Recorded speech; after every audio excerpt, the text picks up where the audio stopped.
fuck?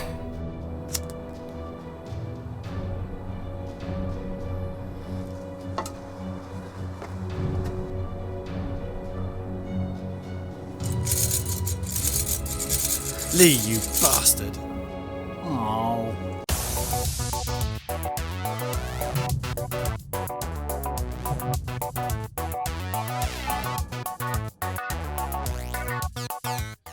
Hi guys, welcome to another Overbite Gaming review, and today we are reviewing the second in the Xcom series, or at least the rebooted version. It's Xcom 2. Is it? I thought it was Xcom 3. Math Snare. Look into it. So, just to point out one thing, I am a complete noob to the Xcom franchise. Xcom 2 is the first Xcom game that I've actually played. I have been aware of them, but never actually got my hands on them or been interested in that kind of game per se. Yeah, I've been with it from the beginning, really. I didn't have a PC when the first one came out, but I did play the Amiga version, which I think was done by Microprose, and it was called UFO Enemy Unknown in this country because XCOM is not a thing over here for some reason. Until now! It is now. But yes, it is a new entry. It's come from Firaxis and published by 2K Games. And, Snare, what did you think of it? Because, I mean, I'm familiar with the whole turn-based strategy kind of dealing and getting shot in the face a lot. But it's new to you. What, getting shot in the face? Well, without frying pan, yes.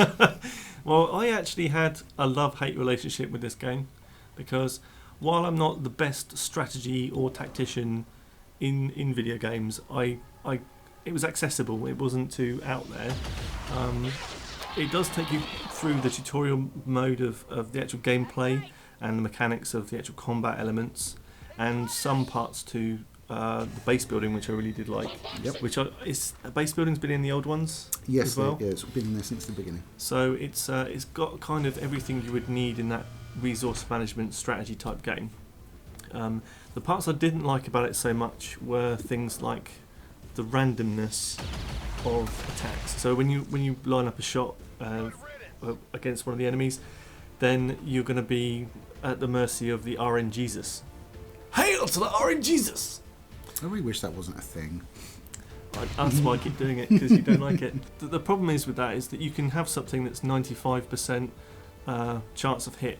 And yes, okay, you've still got 5% of a miss, but it seemed like that happened far too often to be like law of averages. So I was always missing high numbers. And the kind of, sometimes you think, I've got a clear shot, I can see this enemy, can't hit them. And some of the soldiers were just overpowered when I actually came into contact with them. Yeah, I mean, as I said, I've played it from the beginning, so I'm well used to that sort of thing. But the major stumbling point in the longevity of me actually playing these games is I'm terrible at the strategic gameplay. I just run in and get shot in the face, and that's it.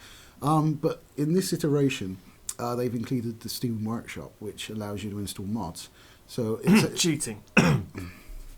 It's taking the available resources and making the best out of them. Yeah, so as a result, there's an overall time limit on the game, but with a mod I've extended that vastly, which I think we have footage of, so we made... Oh yes, it's going to be behind us because we're actually using a green screen today, and so let us know what you think of it, because it's kind of new and I hope it hasn't completely fucked up when we hope you like it. We did take an hour and a half to iron the damn thing. What, we? I was holding the end. It's fine. I beg your pardon? I don't do no shit with irons, Jesus Christ. So yeah, let us know what you think about this, because I'd like to use this more often. So. But it certainly sort of removed the block. I mean, I always liked the base building and building up of your forces and training them and all this and getting better weapons. I love that aspect of it. And I liked the gameplay. It was just, I was no good at it. So at least now with the workshop, it sort of removes that barrier for me. So even though I'm not very good at it, I can buff my guys up a little bit so they can be more accurate, take a bit more damage, move faster, that sort of thing. And it basically means I can get through the missions and get onto more of the gameplay that I'm really enjoying. Yeah, the customization of the individual soldiers is pretty good. It's nationality as well as like how you look and the hair and facial features and everything else. I think that's really cool. There's lots of options, but one thing I did notice is that all the rookies I was getting were about 95% female. I had a lot of a female crew, of soldiers. It was quite weird. I thought for a moment this was just like all men had been wiped off the planet by the aliens, and just the women were left. calm down. It's not a real thing. Well, Snare's Wildcats. But after a certain level, you get nicknames and tags and stuff like. Was it Hound Dog was one of yours? Hound Dog. I had Boss Lady. I had Neo. You get really cool kind of dog tag type names. But you do actually feel a bit of affinity for your chaps or chapesses in your squad. And when they do die, I actually feel like I've lost someone because you've customised them a little bit, you've leveled them up, you've invested in them. Yeah, when I first started playing, went in, customised all the squad mates to try and look like all my mates, him included. So I gave them all their appropriate nicknames. His was Dickhead. Wait. And then lost like 3 of them on the next mission. Did I die? You did. You ran them with your sword and missed. That's not possible. I made a you swordy bloke because I know you like the swordy things. I like pointy stabby things. Well, actually, in the gameplay, the guy with the sword, I think is that specialist Ranger? Ranger. And so you can actually cover great distances and deal lots of damage after a few buffs as you level up. Yeah. So they're actually they can save the day. Really they're actually really powerful, but you do take a risk in getting them in. And if you swing and miss, you're toast basically. Yeah, because you're right up against them with no way out. Which brings me on to talking of power of things. There's one particular soldier type in this game that I absolutely despise. I mean, there's 2 I despise. The first one is the sectoid, which is kind of a traditional alien-looking dude who can do mind powers and take over and reanimate enemies and mind control parts of your squad. That's a bitch, an absolute bitch. But it's easily done. You only have one target, get to him, shoot him, and all those effects stop. But you can end up, killing one of your crew in the process. Yeah, I mean, but the sectoids aren't particularly hardy, whereas the Viper soldiers, I think they're called Viper soldiers. They are called Vipers, yes. So Vipers can grab you from what seems like 40 kilometres away, pull you to them, and then bind you up in their tail. So they're like a big fucking cobra dude. With arms. It's messed up. But they're so overpowered that they drag you in, and they're usually behind lots of cover, so you can't shoot them to release your man unless you get there, which means you lose probably about like 4 or 5 chunks of health. And when you're a rookie, that's just a no-go. Yeah, I mean, that's pretty much it if you're a rookie. So it's just annoying. They are just overpowered, and it always feels like, oh great, a Viper soldier.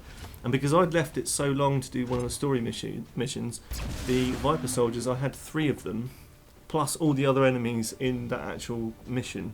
And it was just, I killed one, and then like the other 2 have taken half of my squad away and killed them. It just felt like, what's the point? My first encounter with the Vipers didn't go so well either, because they managed to poison my entire squad with one attack. I was just like, oh. But one good thing about the combat mechanics in the game is Overwatch. So Yes. I don't think that was in the previous ones. It was. It was? It was. Okay.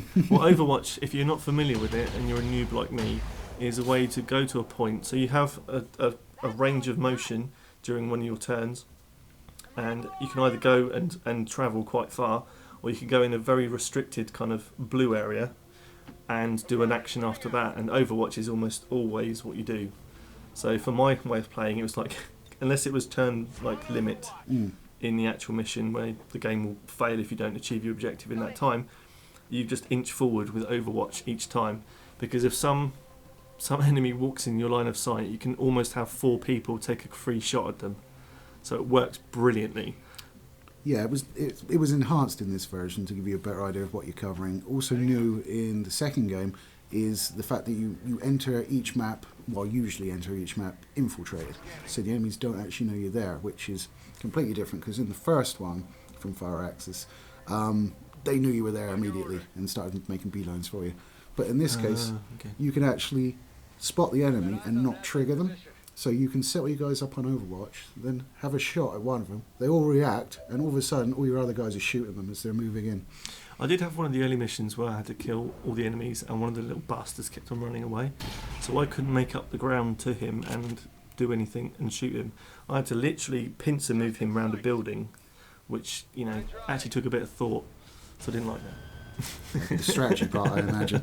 But you had to do certain things to get that particular enemy. So I think the design of the combat's really good, and I think also the base building is good too.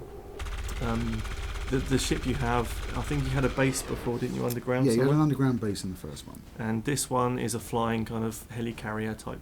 Yeah, ship. you've commandeered an alien ship, basically. So you have lots of areas to clear out the debris and build rooms and for sort of buffs you can get, and also you have your kind of science area and your engineering area and various places around the ship. But building that up does add a little thing to, making it feel like you're in dire straits. So now we talked a lot about the mechanics and the combat. Brief outline of story. Yes, the canon version of the first game is we lost. The aliens won, and they basically became this power that rules over the world in a somewhat outwardly benevolent way. Called Advent. Yes. Who are comprised of soldiers that you'll see a lot in the game, and they're not fully human, although you don't realise that until one's helmet comes off. Yeah. And basically you've got a clock that comes up, and you're trying to stop that clock from filling up by raiding sort of research sites that are involved with it, things like that reset it. And a lovely Steam Workshop feature is you can extend that massively, as you saw before, so like that. Well, on my first playthrough of the game, it took me about 4 hours to ruin it by not doing the story missions, because I left it so long until I actually went into the story mission. Well, I think it was literally the first or second, no, maybe probably third or fourth story mission where you stop the counter going up or reset it or whatever. And I had so many buffs been put on the enemies. This is when I had the 3 Viper soldiers and extra shit going on that I really couldn't handle with a bunch of rookies, because most of my people were either injured or dead. I let the counter go right to the end, and it literally is just game over. Rebels get destroyed, and Advent are going, oh, isn't that nice, we're all happy and peaceful now. You're going to eat our souls. Yeah. So, I mean, personally for me, this game is something, if you like tactical games, if you like strategy, then it's probably a game for you. For me personally, it's not something I would like to play a lot of, or play much more, but I can see the quality of the gameplay. The gameplay is good. It'll keep you enthralled in the actual combat, and there's nothing better than getting up close to an enemy and literally unloading a heavy gun in his face. It's really satisfying, especially if he's done a lot of damage to you guys. You're like, have some of that! It's good. I have to say that this was the first game that we've reviewed in quite some time that I was legitimately looking forward to play. Really? Yes. Like the last few games, I mean, it's like, you had Star Wars, stuff like that. Even Metal Gear Solid 5 I didn't particularly enjoy. This one I was psyched to play. But it has its problems. The gameplay is exactly what you would expect if you've played a previous Xcom game. There's a few more bells and whistles to it and stuff like that, but it's basically what you would expect.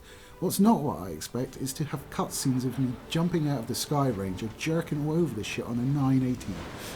No, that should not be happening. The optimization is rather poor. Now, it doesn't impact the gameplay too much because obviously it's a turn-based game, but you will come across things like cutscenes stuttering. You'll have, when you enter the action camera, it'll take an extra few seconds to actually sort of zoom back out again.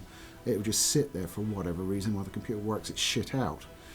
Yeah, I actually had the same feeling on certainly the cutscenes. I would get a jerky jerk, then it would smooth off and be fine.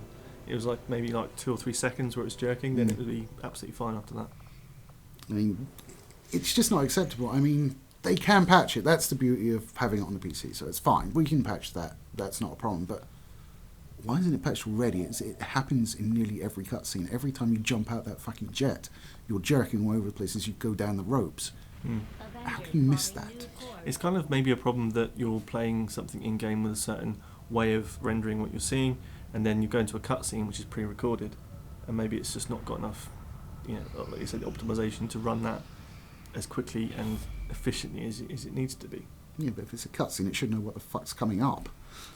Yeah, no, I'm not saying it doesn't do that, but certainly the optimization is, even by my standards, a little bit annoying, and I'm used to 30 frames per second. It's even lower than that.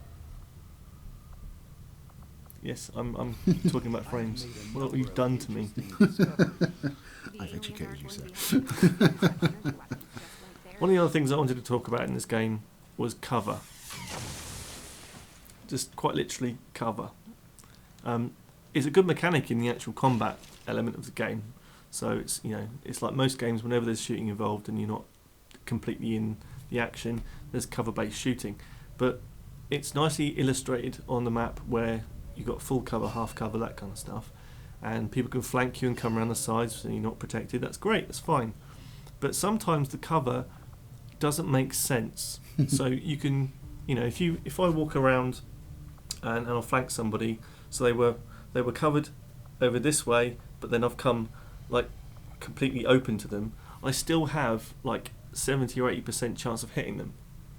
But I can go to a different soldier who's looking at them through the cover, and they've got exactly the same or not much different, and that part doesn't make any sense to me.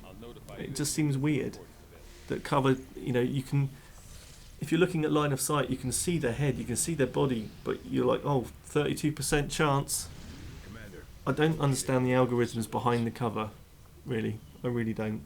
Yeah, they're pretty obtuse. It doesn't give you like all the numbers and stuff and what's actually happening, so you actually understand it. It just gives you just a flat out percentile of what you need to roll basically in order to hit. Which is fine. I mean, it makes it simpler and it makes it accessible, and that's a good part of this game. Is if you're not a full-on sort of command and conquer StarCraft style of RTS, this is turn-based kind of strategy game, but you've got that accessibility of keeping numbers simple, keeping gameplay simple, and it does do a good job in that respect, I think. Yeah, and it is extremely satisfying when you've managed to just pull off that shot and just obliterate a bad guy. Yeah, and they do have classic, if you take someone out with a headshot, whatever, they go spinning around a few times, don't they, and get splashed on the floor. Yeah. Splatched, that's a word. Splatched. But it is satisfying. It is. I mean, I took out a guy with a plasma grenade and he sort of gets thrown into the side of the train and just sort of dribbles down the side of it. It's pretty cool. Yeah, headshots onto general soldiers, they make a great noise when they die as well. Yeah. It's really great. So all in all then, I would probably recommend this if you're into that kind of game. That's as simple as that. It's not one I would spend too much time playing. That didn't even make sense. I wouldn't spend too much time playing it from now on. Well done, sir. Thank you. That was tough. It's a game for me that I really like. Now I'm able to tweak the difficulty to my ridiculously crap level of play. It's a game that I don't look at my PC and go, I must play some Xcom. But it's a game that when I start playing it, I'll be like when I went to capture footage, I'll do a couple of hours, capture some footage, blah, blah. And I spent the entire night playing it. So it gets your hooks in you, but it's not one of those games that sort of like drags you back to the PC. It's like once you start playing it, you get really engrossed in it. I did find the time as I was playing it, the hours did go by quite quickly. But one of the things that did annoy me a little bit about inside the game was it keeps on popping up notifications to say this mission's available, this has happened, and there wasn't any clear sort of indication of what I should be doing as I'm playing through the game as a first timer. So it was like, supply drops happened over here. Okay, I'll go do that, and it would take you halfway across the world, and then it'd be like, mission's happened over here, and then it'd take you back over there again, and it would be, if you could ignore it, but then if you ignore it, you kind of like, well, what's that thing I've not done over there? So you end up quite confused about what you're should be doing. So I thought I'll build up my guys and then go do the story mission. No, do not do that. Make sure you do story missions as soon as possible. They're much easier. Yeah, it's a game that I find you probably need to do 2 playthroughs. The first time you start it and you make all the mistakes and you're like, oh man, I should have done this, should have done that. And then you just get to the point where you're like, I'm just going to restart it and do everything right. And that one becomes much more competitive because you know what you're doing, basically. Yeah, your guys will die, you will fail missions, and don't be scared to pull your guys out of a mission. Yeah, another slight annoyance I had with it, it's like when your Doom meter or whatever it's called goes up. Avatar Project clock thing goes up. You're like trying to do stuff, and it's dragging the camera off to like another area on the map, and you're like, what? Can you just fill the bloody boxes up and leave me alone rather than dragging it over the place? Now I've got to scroll back there. Yeah, so there's some interaction parts of the game that don't quite make sense, but on the whole, numbers out of 10, I would give it. To appreciate it, I'd probably give it a 7.5, 7 or an 8, something like that. Personally, I'd give it a 6 because I'm not really into that kind of game. What cheeseburger? 8. It's easily an 8. And no justification, so I win. It's an 8 because it's marvellous. Well, yes, I said it was almost an 8. It's an 8 because it's a great game in its pure form. You can upgrade it. You can put all sorts of weird and wacky shit. I think you can fire Jack Russells at people or something now. I did not know this. Maybe it's an 8. Have a look at the Steam Workshop, my friends. There is a lot in there which gives you different characters, allows you to put different flags on people, gives you different accessories to put on your characters. There's even language packs for... I mean, one nice thing it has done this game is not everybody speaks in American. You actually have regional dialects. You even have foreign languages you can give. Yeah, I think there's at least 4 or 5 There's different like UK French, accents. German, Yeah. Polish. You can give... So you won't understand what the hell they're saying if you don't speak their language, but it doesn't really matter because you just tell them to shoot things. So that's our review of XCOM 2. That almost rhymed quite nicely. No, it didn't. Yeah. So thanks for watching. Please let us know what you think of the review down below in the comments, and obviously let us know what you think of the new setup, because hopefully it'll look cool by the time I am editing this. Yes, we hope it will. We hope. Fingers crossed. But thanks very much for joining in. Thanks very much for watching. You are all very, very awesome. So we'll catch you next time. Take it easy, guys. Bye. Anyway, so before you know it, 3 of the enemy have come through the door, stood waiting for the cloud to disappear as well, but there's 1 of you and 3 of them. And you just get mown down. I'm not bitter, but there are... This game is fun to play with friends. This game. Oh, and female mantis ripoff. Yes, yeah, absolutely. Yeah. Floating, weird, kind of telekinetic woman. That'd be the one. Yes.